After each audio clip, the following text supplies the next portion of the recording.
वीनू बड़ा। Doctor aunty,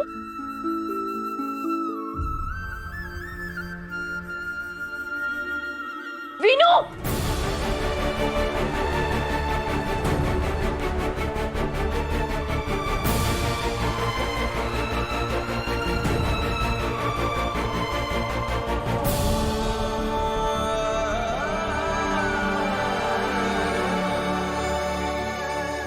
बैठो बैठो।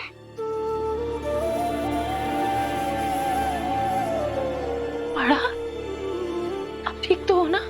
हाँ डॉक्टर आंटी, आप आ गई? वीनू, मेरा पेट तो बहुत स्ट्रांग हो गया था ना, और आपके पैर भी ठीक हो गए थे, फिर अचानक से क्या हो गया?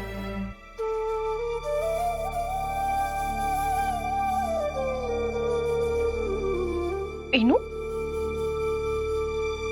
घबराओ मत, मैं आ गई हूं ना। चलो अपनी डॉक्टर आंटी को बताओ क्या हुआ। जब आप गई तो मम्मा और पापा का झगड़ा हुआ। पापा आपको ढूंढने के लिए जा रहे थे, लेकिन मम्मा उन्हें रोक रही थी।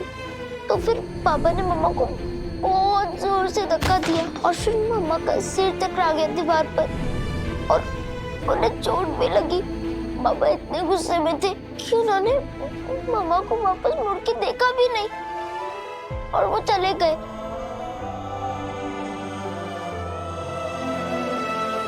ये तुम क्या कर रहे हो विराट? अपने साथ, अपने परिवार के साथ ऐसा क्यों कर रहे हो? जब तक मैं पापा के पास जाता वो जा चुके थे। मुझे वो बार बार याद आ रहा था और मैं वही बातें सोचते हुए मम्मा के पास जा रहा था, लेकिन अचानक से मेरे पैर कांपने शुरू हो गए और मुझे नीज में वीक फील भी हो रहा था। तो मैंने एकदम से सीढ़ियों की रेलिंग पकड़ ली थी, लेकिन मैं खुद को संभाल नहीं पाया और मैं गिर गया।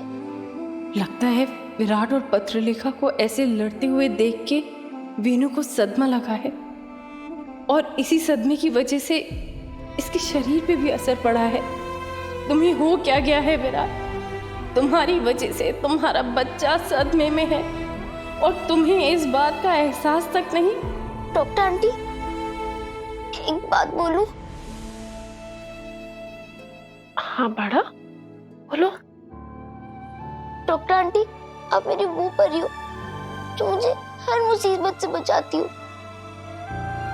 डॉक्टर आंटी, आप भले ही मेरे पैर ठीक मत करो, लेकिन प्लीज आप मेरे मम्मा पापा को झगड़ने से रोक लो। प्लीज डॉक्टर आंटी, आप उन्हें अलग मत होने देना। आप मेरी फैमिली को टूटने से बचा लो ना डॉक्टर आंटी, प्लीज। मुझे मेरी मम्मा, मेरे पापा, आजी, आजोबा, बहन, डॉक्टर आंटी, ये सब मुझे बहुत मुश्किल से मिले। मेरी क्लास में एक लड़का है आहिल, उसके भी आई पापा झगड़ते थे और फिर वो अलग हो गए। अब आहिल कुछ दिन अपने आई के साथ रहता है और कुछ दिन अपने पापा के साथ रहता है, लेकिन डॉक्टर आंटी मैं ऐसे नहीं रहना चाहता। मैं अपनी मम्मा और पापा दोनों के साथ रहना चाहता हूँ डॉक्टर आंटी। मैं अपनी पूरी फैमिली के साथ रहना चाहता हूँ। अब चाहे तो मेरा इलाज मत करो, लेकिन डॉक्टर आंटी आप मेरी विश को पूरा कर दो डॉक्टर आंटी। मेरी फैमिली को बचा लो डॉक्टर आंटी, प्लीज। नहीं बड़ा, आप ऐसे क्यों बोल रहे हो? हाँ? मैं आपका इलाज भी करूंगी और आप ठीक भी हो जाओगे। हाँ? और मेरी फैमिली का क्या? डॉक्टर आंटी आप मुझे प्रॉमिस करो कि आप मेरी फैमिली को टूटने से बचाओगी और आपको बचाना ही होगा। बोलो ना डॉक्टर आंटी, अब मम्मा और पापा को अलग होने से रोकोगे ना?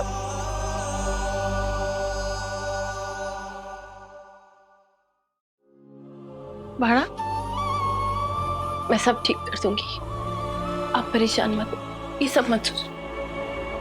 प्रॉमिस?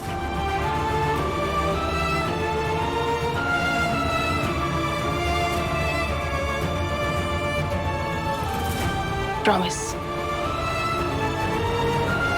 मैं सब ठीक कर दूंगी। चलो अब आप ये सब मत सोचो।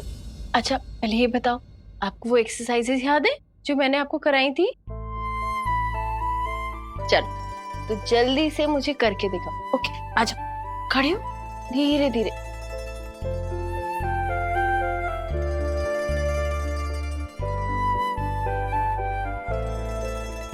मैंने देखा है इतने सालों में उसने क्या क्या कुर्बानियां दी है।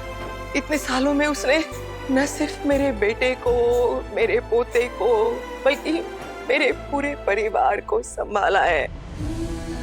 तो मुझे भी उसे संभालना चाहिए ना, उसकी परवाह करना, उसकी पैरवी करना मेरा फर्ज है ना।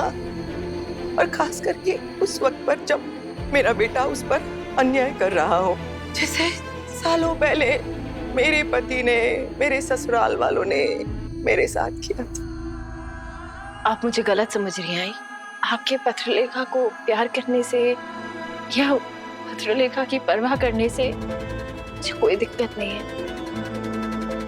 पूरा बस मुझे आपके मेरे प्रति रूखे व्यवहार का लगा। मैंने कभी नहीं सोचा था कि आप बदल जाएंगी। सही भाई, न मैं बदली हूँ और ना ही तुम्हारे प्रति मेरा प्यार बदला है। हालात बदल गए हैं ऐसे ही। मुझे पता था तुम्हारे आने से सब कुछ बदल जाएगा। मैं जानती थी तुम्हारे यहाँ रहने से पत्रलेखा और विराट का रिश्ता, उस पर असर पड़ेगा। और चाहे तुम चाहो न चाहो, लेकिन तुम्हारी वजह से आज विराट और पत्रलेखा का रिश्ता टूटने की कगार पर आ चुका है। और ये रिश्ता जिंदगी में दोबारा कभी नहीं जुड़ेगा, चाहे कोई कुछ भी कर ले।